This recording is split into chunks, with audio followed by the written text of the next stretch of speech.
Hello, fellow game developers and enthusiasts. This is Matt from Lost Decade Games. This is a quick video example of how to add polish to a game. We've had many tutorials up on our website on how to make a bare minimum game in HTML5, but we've had many requests for tutorials on how to polish games, which is a really important and difficult step in the development process. So here's a quick demo of a game we're working on that we're tentatively calling Onslaught Defense.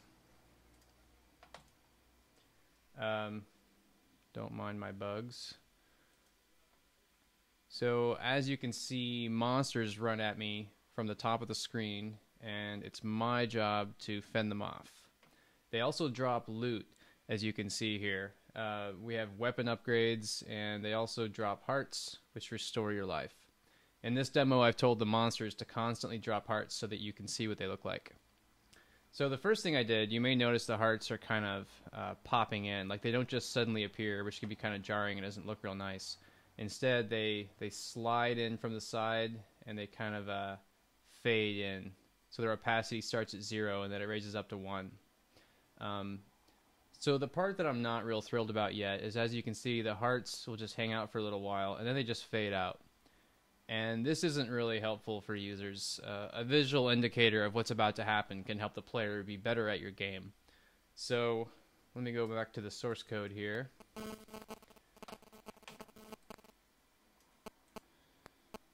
Okay, so let me roll back in the changes I made earlier, and then I will tell you what I did and why.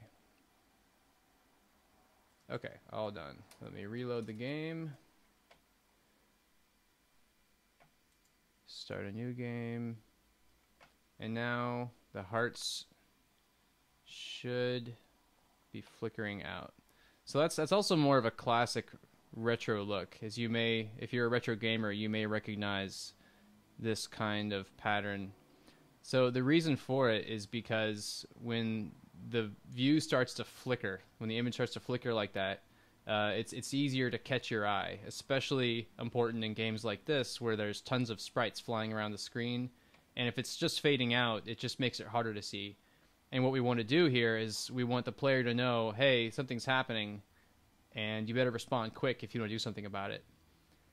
And I think you'll agree that the hearts are now easier to spot, and then like if once one starts to fade out, I can get to it, and I have a better chance of being better at the game now. So let's go back into the code and I'll show you where the important parts are.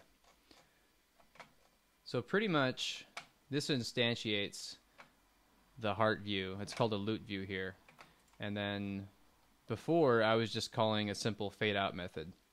So what I'm doing here is I've got this polish object and I've got a pop in method and I pass in the view, and what it'll do is it creates this for loop.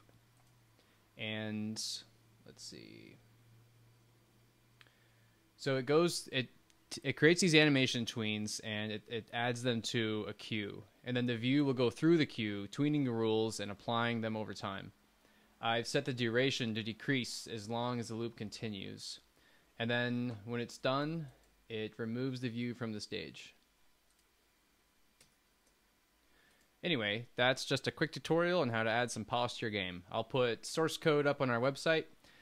We'll be doing lots of tutorials like these, so to stay up to date, please follow us on Twitter at Lost Decade Games. Thanks for watching.